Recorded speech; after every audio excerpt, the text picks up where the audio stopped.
have a wolf shirt. I should have worn. It's so timid. He's looking down, not even.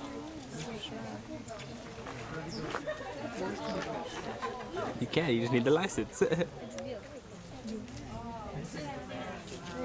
my God. All right, guys. Yeah, I'm going. This is Zeus. And Zeus is going to mark his territory. Okay, good boy. That's his stump.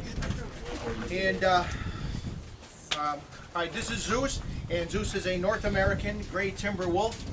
He is a pure wolf of pure type or subspecies of wolf. This is the type wolf that would live right here in the Midwest where we live until they were exterminated. And basically, guys, Zeus is only a year and a half old. He's still very much a puppy. Okay. He is going to be one of my biggest. He's probably going to be as big as Blackjack, if not bigger. He's got another year and a half to grow. Oh my God. He is going to be a monster. And basically, now Zeus is my bloodlines that went to Florida. Seacrest Wolf Preserve, bred with their bloodlines, outcrossed with another bloodline, and then back to me. When I went down to pick that little Arctic up there, I came back with him and that black wolf down there, the one that's underneath the deck. The puppy is that puppy of which I have not named yet. He was my bloodlines that went to Seattle, bred with their bloodlines, outcrossed with another bloodline, and then he was so young we didn't get any pups because all my females were too young this year. I had to have pups for May. It's our big month. So I flew to Seattle to pick him up. I came back with him and his 3 sisters. Okay, so I kept him because he's going to be the mate for that one that's sitting under there, under the deck, Canuck, and then the other 3 went to a facility in Southern California. Okay, so this guy here, so like I said, I'm very selective. We're crossbreeding with the other top lines of blood, and then they come back to me so that I can keep my bloodlines going. As you can see, there's the yellow eyes. And also, if you look at Zeus, he has his dorsal stripe, and then here's that shell shape. That's called the silver saddle, just like on the coyote. Okay, if somebody tells you that their dog has wolf or coyote in it, guys, you will see this mark on their back. It's a very dominant wild canine marking. If they don't have that mark, the shell shape on their back, then it's probably not true. Okay. Also, if you look at Zeus's paws, he has those great big snowshoe paws. He has more webbing in between his toes, more so than a dog, for that snowshoe effect.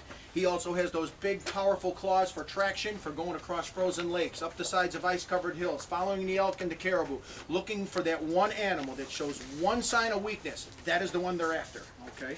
And also, if you look at Zeus's back legs, he taught himself this. He taught himself how to pose. He's a good boy. Such a good boy. I'm occupying a tree. Now what happens is, if you look at his back legs, many dogs, but not all dogs, have those dew claws, those little spur claws on the inside of their rear ankles.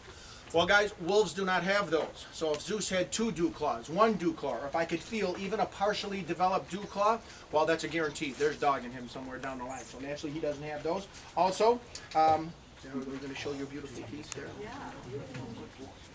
And also, if you look at Zeus's ears, he doesn't have those big German Shepherd ears. He is a cold country animal. Guys, the colder, the better. If it was 30 below 0 right now with the wind howling out of the north, you know, one of those days where you don't even want to leave the house to get to the car, okay, these guys out there, they're all romping and playing like we were all down on Oak Street Beach, okay, July and August. That's when they are miserable, walking around all summer with a fur coat on, right?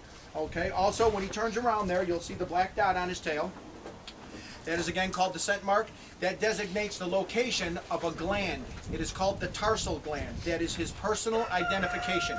That is the same as your fingerprints, DNA, social security number, and birthday. Everything that makes you unique to anybody else in the world, that's what that gland does for canines. So if you've ever noticed, when dogs first meet each other, because of their wolf heritage, they must establish dominance. That's the way they think. They have to do that. One has to be dominant and one has to submit. So you see 2 dogs meet each other, they puff up on each other, they start trying to back each other down with body language, okay?